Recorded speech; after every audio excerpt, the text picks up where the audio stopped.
오늘은 9월 3일 수요일 아침입니다.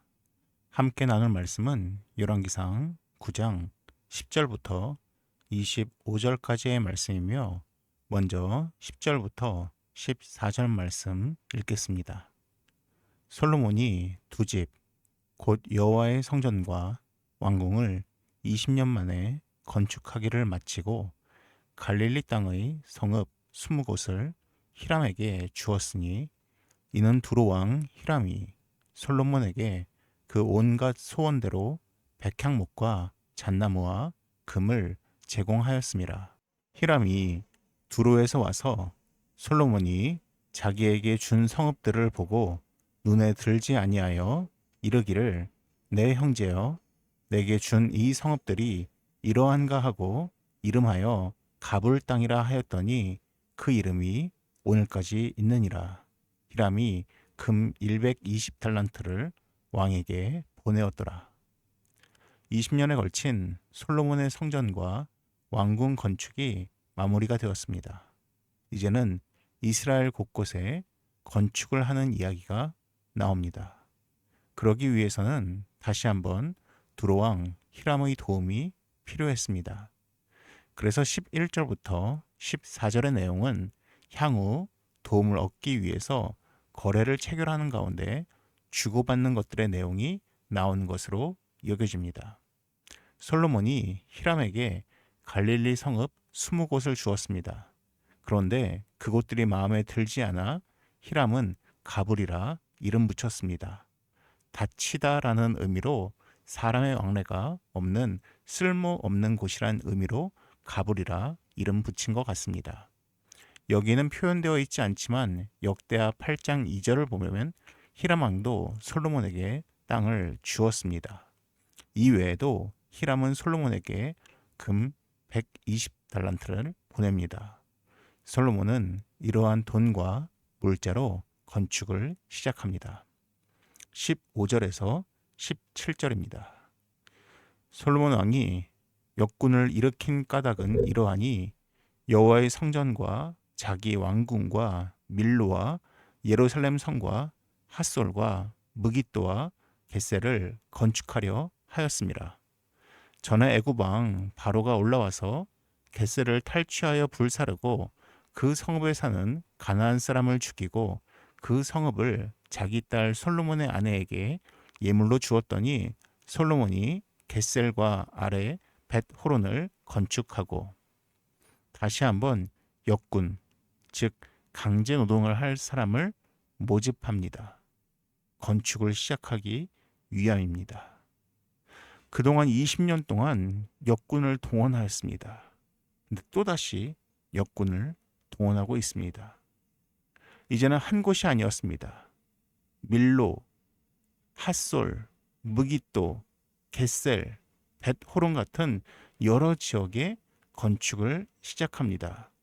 그중 겟셀에 대해서 자세한 설명이 나옵니다. 원래 이 겟셀이란 지역은 여호수아 당시에도 함락하지 못하여서 여전히 가나안 사람이 다스리고 있었는데 애굽이 이곳을 점령하였습니다.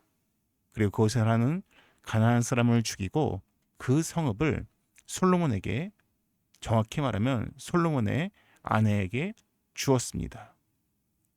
그러자 솔로몬이 그 겟셀에 바로 성을 건축하는 것입니다. 18절에서 19절입니다.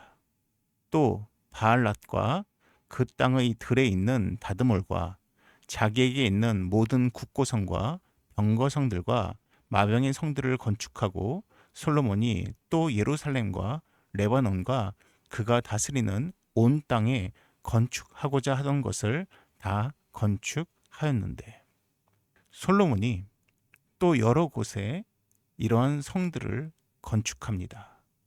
근데 그 가운데 병거성과 마병의 성이 있습니다. 말과 병거를 두는 장소입니다. 사실 이것이 선뜻 이해가 안 갈 수 있습니다. 왜냐하면 과연 이스라엘이 어떻게 이렇게 성을 마련할 정도의 병거와 말을 소유할 수가 있었는가입니다. 그 질문을 잠시 내려놓고 그 다음 구절로 넘어가겠습니다. 20절에서 23절입니다. 이스라엘 자손이 아닌 아모리 사람과 헷 사람과 브리스 사람과 히윗 사람과 여부스 사람 중 남아있는 모든 사람 곧 이스라엘 자손이 다 멸하지 못하므로 그 땅에 남아있는 그들의 자손들을 솔로몬이 노예로 역군을 삼아 오늘까지 이르렀으되 다만 이스라엘 자손은 솔로몬이 노예를 삼지 아니하였으니 그들은 군사와 그 신하와 고관과 대장이며 병거와 마병의 지휘관이 됨이었더라. 솔로몬에게 이를 감독하는 우두머리 550명이 있어 일하는 백성을 다스렸더라. 솔로몬이 얼마나 많은 지역 가운데 여러 종류의 건축물들을 건축하였는지를 이야기하였습니다. 물론 이스라엘 백성들을 동원하여서 역군을 일으키긴 했지만은 그 숫자만으로는 감당이 되지 않았습니다. 이때 솔로몬은 다른 이방인들을 점령하여서 그들을 노예로 삼아 역군을 삼았다라고 이야기하고 있습니다.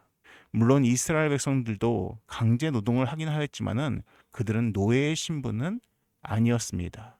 그리고 이스라엘 백성 가운데 일부는 이러한 일을 지시하는 어떠한 우두머리로 세워서 백성을 다스렸다라고 이야기하고 있습니다.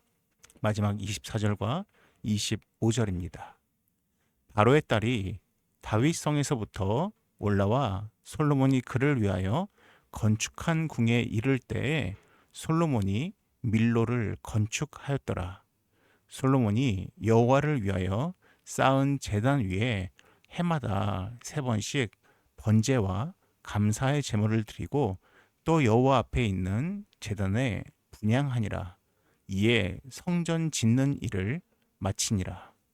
솔로몬은 1년에 3차례에 걸쳐 성전에서 번제와 감사제를 드렸습니다. 아마도 유대의 그 3대 절기를 지켰던 것 같습니다.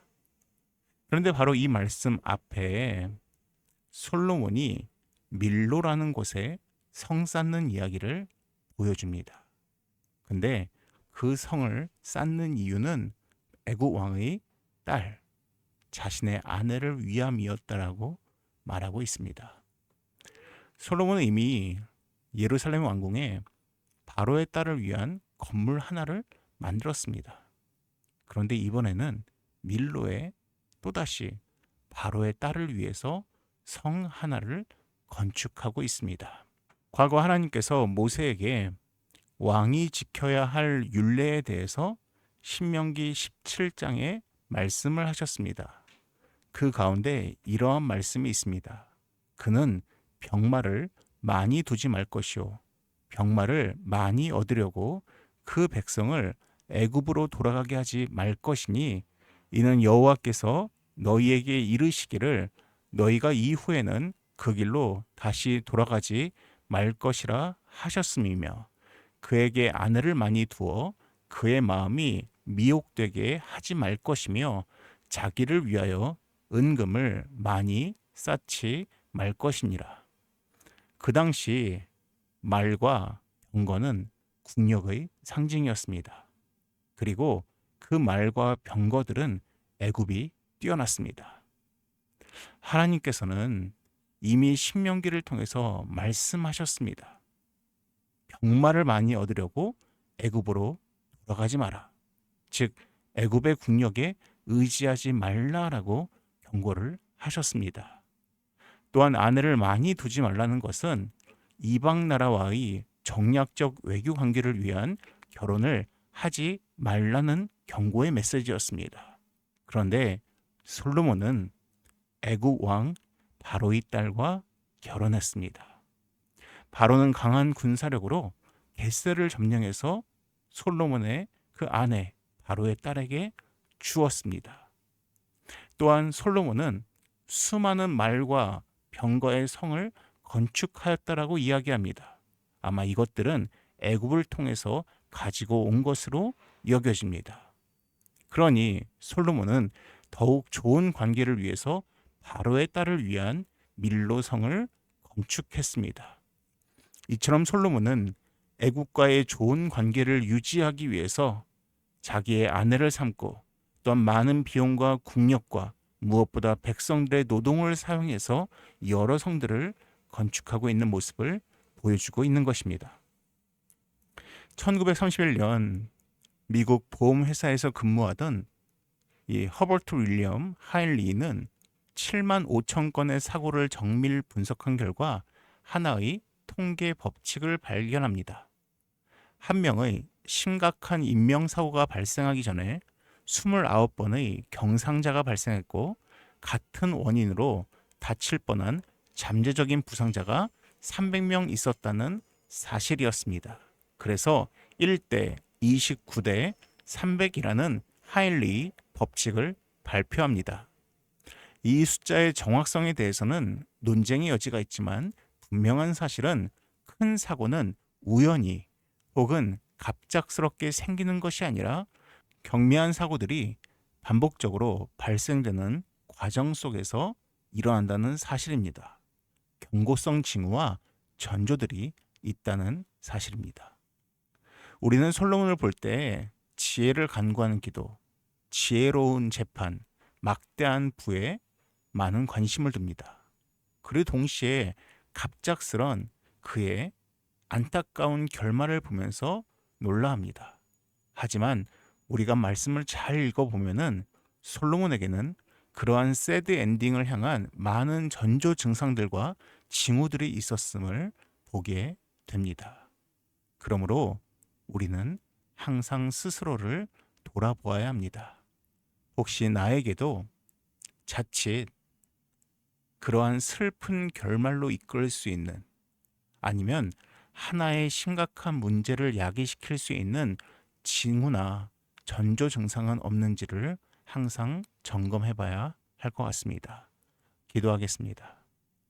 사랑이 많으신 하나님 아버지, 하나님, 우리가 신앙생활의 그 여정 가운데서 나에게 있는 작은 문제들을 자칫 소홀히 여겨서 그것이 우리의 삶을 무너뜨릴 수 있는 정말로 심각한 문제가 될 수 있음을 우리가 알게 하시고 항상 스스로 깨어있고 경계하여서 내 안에 작은 무너진 영역들이 있을 때 즉시로 정비하고 수리하고 올바로 수축할 수 있는 우리가 되게 하여 주시옵소서. 이 모든 말씀 예수님의 이름으로 기도드립니다. 아멘. 여러분 이어서 화면에 보이는 기도의 제목들로 함께 기도하시기 바랍니다.